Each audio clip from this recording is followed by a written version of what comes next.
Hoy voy a hablar del principio de progresividad en los derechos humanos. La idea de la charla o de la exposición mía es exponer brevemente en qué consiste este principio, cuáles son sus alcances, y luego, como un pequeño aporte que me parecía interesante dejar, hice un repaso de los casos de la Corte en los que este principio ha jugado decisivamente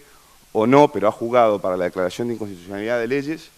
o para la interpretación a la hora de evaluar si se declaraba la inconstitucionalidad o no de una ley, que me parece que es interesante, que es bueno conocerlos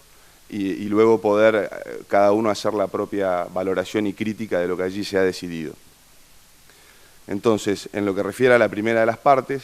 el principio de progresividad, la propia Corte lo califica como un principio arquitectónico del derecho internacional de los derechos humanos. Normativamente está en el ámbito internacional consagrado en el Pacto Internacional de Derechos Económicos, Sociales y Culturales y también en el artículo 26 de la Convención Americana de Derechos Humanos, que lo prevé expresamente también para ese tipo de derechos, ¿no? Los económicos, sociales y culturales. Sin perjuicio de que aplica respecto de estos derechos, hay autores como Curtis, que tiene un trabajo ya clásico en la materia, que plantea que de alguna manera es un principio que resultaría aplicable para todos los derechos. Básicamente, el principio, conforme surge estas disposiciones normativas del orden internacional, obliga a los Estados a adoptar medidas apropiadas hasta el máximo de los recursos disponibles para lograr progresivamente la plena efectividad de los derechos económicos, sociales y culturales. Esto, de alguna manera, implica, de alguna manera no, lo dice la doctrina y también tiene sustento normativo y la jurisprudencia así lo ha dicho, una obligación de mejora continua y permanente del Estado, porque una vez que el Estado asume la obligación internacional de adoptar estas medidas,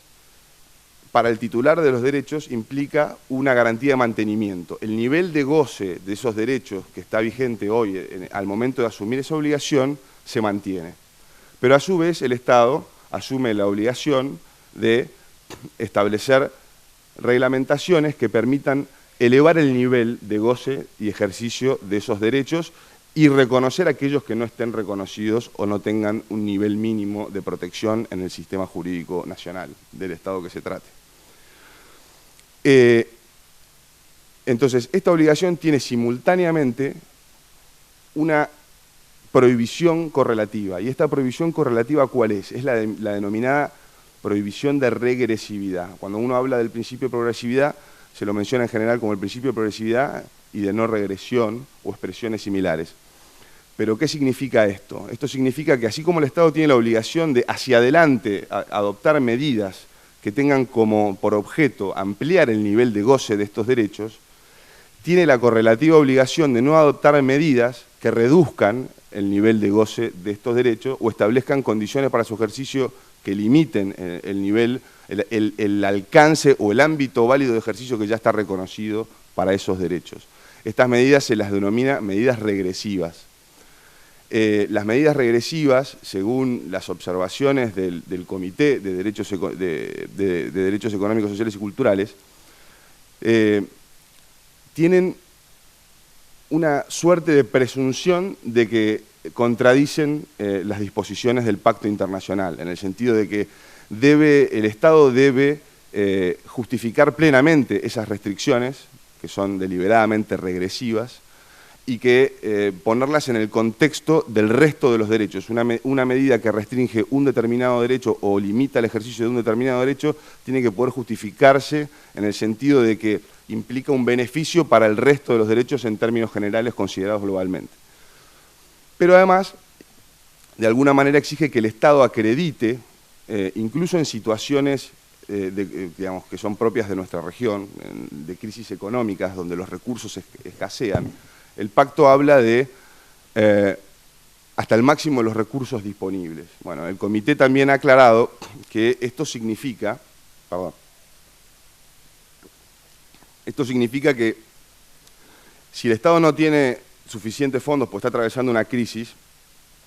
la insuficiencia de recursos no implica el relevamiento de la obligación de, en la medida de las circunstancias reinantes, hacer todo el esfuerzo posible para ampliar el goce de esos derechos, incluso buscando políticas de las denominadas de bajo costo, pero que de alguna manera traten de garantizar los niveles mínimos de ejercicio de ese tipo de derechos.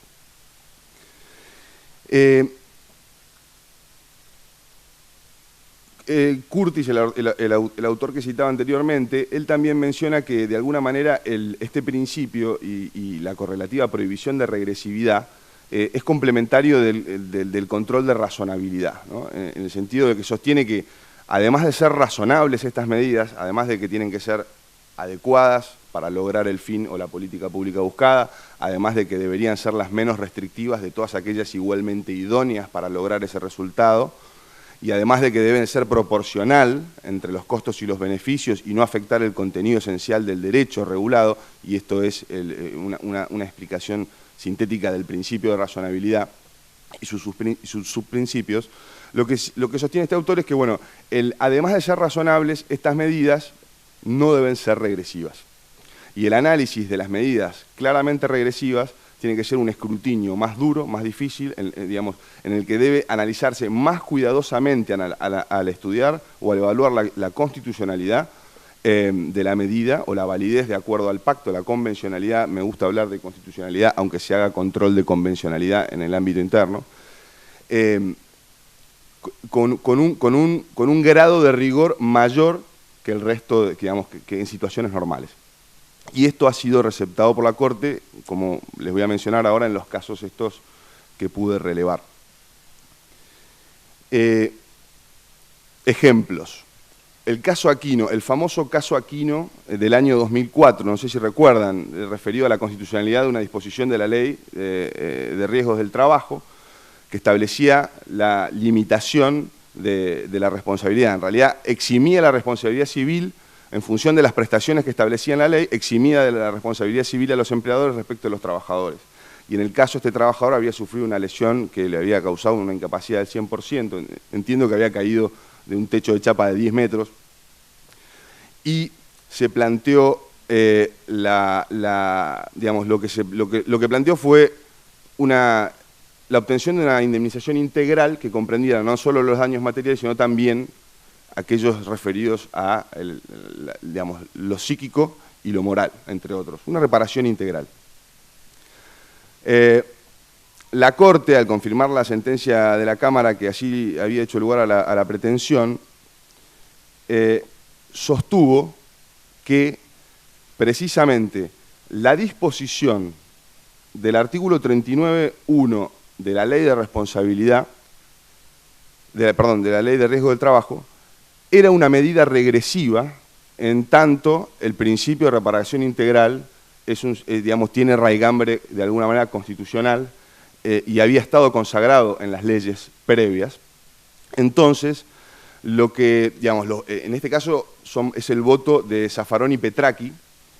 que hace expresa referencia al principio de progresividad y el carácter regresivo de esta disposición de la ley de la LRT, que por esa razón sostienen que es inconstitucional. Me traje algunos extractos para ver si les podía hacer alguna cita que pudiera ser interesante, pero voy a pasar al otro caso. En este caso eran dos miembros del tribunal en su voto. Otro caso es el caso Milone, también del mismo año que el caso Aquino, y que también involucró la LRT. Era una disposición de la LRT original, que después había sido modificada, pero que resultaba aplicable en este caso, que establecía una reparación dineraria periódica para determinadas incapacidades. Cuando la incapacidad fuera entre el 20% y el 66%, no se realizaba un pago único de indemnización, sino que se daba una prestación periódica para ir cancelando periódicamente el monto indemnizatorio que se reconocía. Esto, la Corte sostuvo que no era en sí mismo inconstitucional que se establezcan pagos periódicos, pero sí no prever, para casos excepcionales de cuando hay graves afectaciones de discapacidad,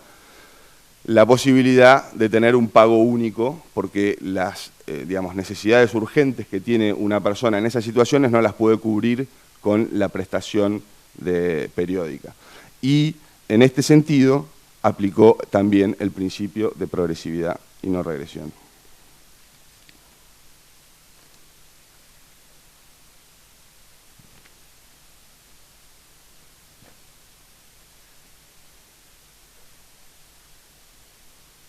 Otro caso es del año 2009, es el caso Medina. En este caso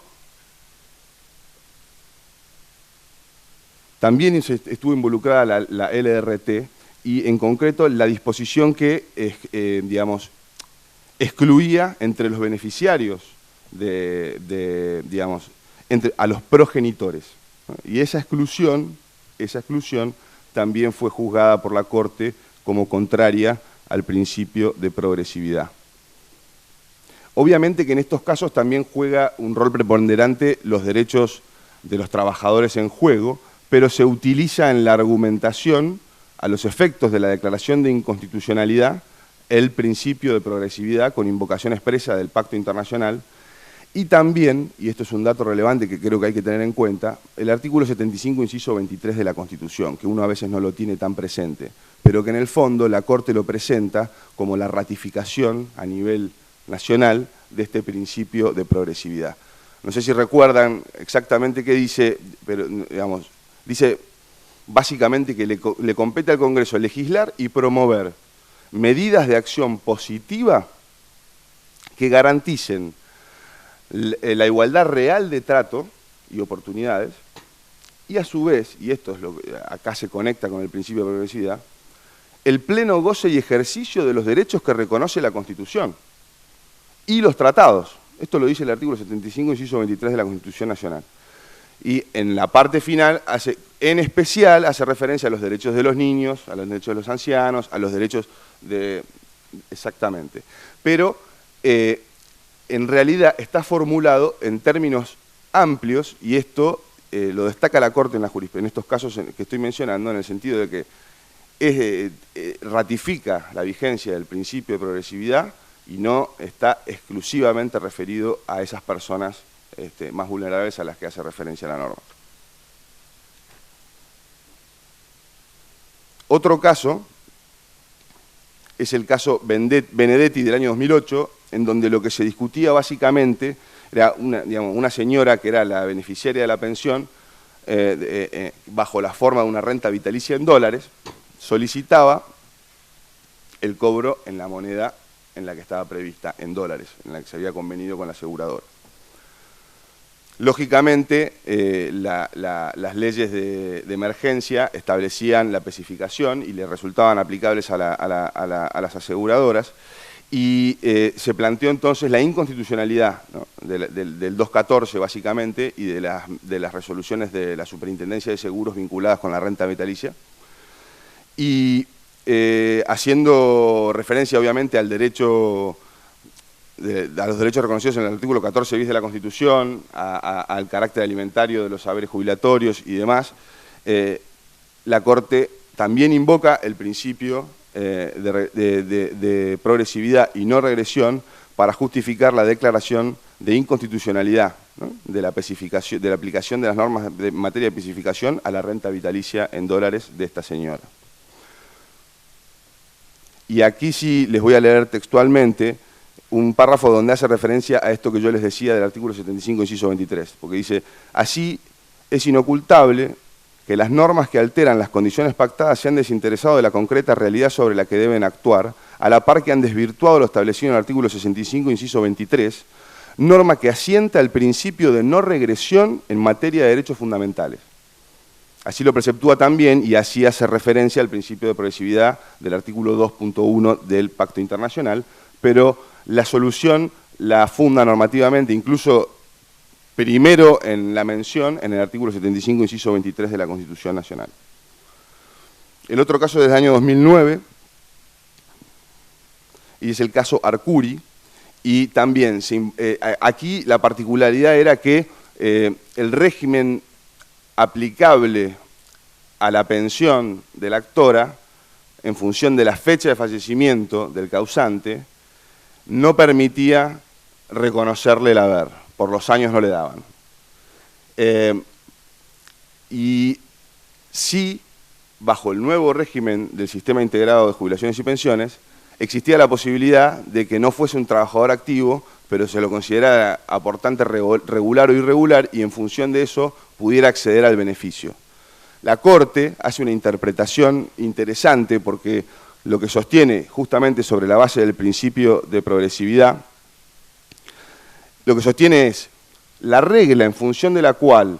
aplica el régimen de la ley vigente al momento del fallecimiento del causante, se pensó en favor de los beneficiarios, para que modificaciones legales posteriores no perjudicaran en caso de que no fueran beneficiosas. No podemos interpretar que eso en perjuicio de la persona que está viniendo a reclamar este derecho, entonces corresponde aplicarle la ley posterior, pese a que la norma dice que no, y reconocerle el derecho al retiro por invalidez. Y esto es importante porque acá, este caso lo que quería destacar es que la Corte hace referencia a cómo juega el principio, porque aquí no se declara la inconstitucionalidad, se hace una interpretación de la norma vigente aplicable para regular el caso. Entonces, cómo juega el principio no solo al momento de evaluar la validez o invalidez constitucional de una norma reglamentaria o legal, sino también en la interpretación que los jueces deben hacer de los alcances de las normas, y no necesariamente para declarar la inconstitucionalidad o juzgar su invalidez, sino para determinar su alcance. Y esto es una regla interpretativa que la Corte aporta. Sostiene la Corte ahí que es el reconocimiento del principio de progresividad en la satisfacción plena de esos derechos el que ha desterrado definitivamente interpretaciones que conduzcan a resultados regresivos en esta materia.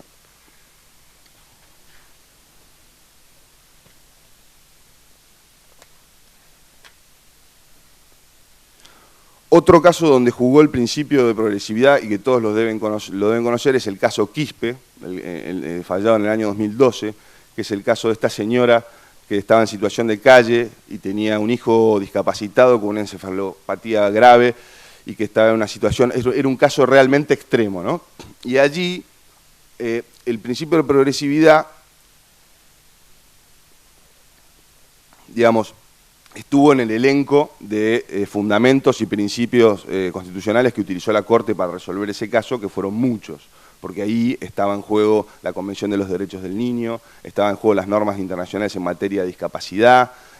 digamos, y la situación era extrema. Pero bueno, la Corte ahí hace referencia a la exigencia del principio de progresividad en términos de, incluso cuando no hay suficientes recursos, hay que establecer medidas que sean idóneas para garantizar la mínima protección. Y este argumento de la mínima protección fue utilizado por la Corte, que juzgó que las normas dictadas a nivel de la Ciudad de Buenos Aires, pese al esfuerzo que implicaban, no habían logrado el objetivo de garantizar este nivel mínimo. Y allí es en ese contexto donde le reconocen el derecho a esta señora y su hijo. Este es el caso Q del año 2012. Y finalmente, quería mencionarle dos casos más que ya son, digamos, son más recientes en el tiempo. Uno es interesante, es del año 2013, es una causa. En el año 2003, el intendente de la Municipalidad de Salta Alberto se refirió hace un rato a una medida a nivel nacional de reducción de salarial de los empleados públicos. Este caso involucró una medida de idéntica naturaleza y es interesante cómo lo evaluó la Corte. El intendente, en el 2003, y en el contexto de emergencia económica que se vivía en el país, invocando la emergencia económica, dictó un decreto por el cual dispuso una reducción salarial de los empleados públicos que digamos, implicaba, según las categorías, reducciones de entre el 18 hasta el 30 y pico %, ¿no? Y allí la Corte termina resolviendo declarar la inconstitucionalidad de esta norma. Y la declara fundándose en el principio de progresividad y no regresión, ¿no? Porque implicaba una disminución, digamos, esto implicaba reducir el salario, implicaba una medida regresiva. Obviamente que la Corte deja a salvo que frente a situaciones graves de crisis económica se pueden adoptar medidas de esta naturaleza para poder sortearlas, buscando lograr el bien común. Pero en este caso la Corte entendió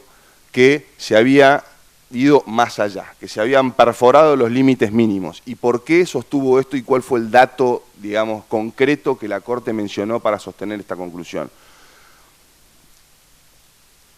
La actora había invocado y no había sido de alguna manera refutado por la demandada, por la municipalidad, que la reducción implicaba para todos los afectados que sus salarios quedaran por debajo del nivel de pobreza según los datos del INDEC. Y esto, de alguna manera, fue el dato de color, digamos, concreto que a la Corte le permitió sostener la inconstitucionalidad, dejando a salvo la posibilidad, obviamente, de adoptar medidas de emergencia para, digamos, sobrellevar las situaciones de crisis. Y finalmente, el último caso es un caso del año 2015 que involucró al Registro Nacional de Trabajadores Rurales y Estibadores. No sé si ustedes recuerdan que el registro fue creado por ley y mediante la ley digamos, era una entidad autárquica no estatal, un ente autárquico no estatal, y que estaba conformado en su directorio por representantes tanto de los empresarios como de los sindicatos, con el control del Estado a través de la designación de un funcionario en la sindicatura. Esta conformación respondía a el artículo 14 bis de la Constitución Nacional, que cuando habla de los sistemas de seguridad social dice que digamos, que se crearán entidades que sean administradas por los beneficiarios. El registro tenía facultades en materia de seguridad social, sobre todo en temas de seguro social de desempleo. Una ley, igual que la ley que lo había creado,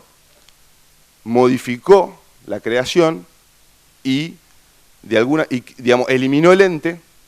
y lo transformó en otro ente, el Renatea. Este Renatea se le pasaron, digamos, todos los bienes del Renatre, todos los empleados del Renatre, las funciones del Renatre, pero la integración era distinta. Entonces, ¿cómo estaba conformado? Por un directorio que estaba presidido y dirigido por un funcionario público designado por el Poder Ejecutivo. Entre otras razones de planteos vinculados con el derecho de propiedad, derechos adquiridos, el cumplimiento de funciones que le habían sido asignadas, el Renatre invocó la violación del artículo 14 bis por esta circunstancia y la Corte finalmente hizo lugar al recurso extraordinario contra la sentencia que le había rechazado la acción de amparo y le dijo a la Cámara debió haber analizado si esta integración nueva, que dispuesta por la ley posterior, implicaba o no una violación al artículo 14 bis, sobre todo considerando que en nuestro ordenamiento jurídico rige el principio de progresividad y que si el Renatre cumplía con esta exigencia constitucional en esta materia, no podía luego el Estado establecer una medida regresiva como la que se había adoptado por esta ley. Finalmente, en el año pasado, la Cámara dictó un nuevo pronunciamiento de conformidad con lo resuelto por la Corte, hizo lugar a la acción y declaró la inconstitucionalidad de esta ley. Pero bueno, estos son los 9-10 casos que yo pude identificar y que me parece interesante, digamos, o me parecía a mí interesante mencionar como pequeño aporte para tener, digamos, como norte en las futuras investigaciones que puedan hacerse en relación al principio de progresividad en la jurisprudencia de la Corte. Y con eso concluyo. Muchísimas gracias.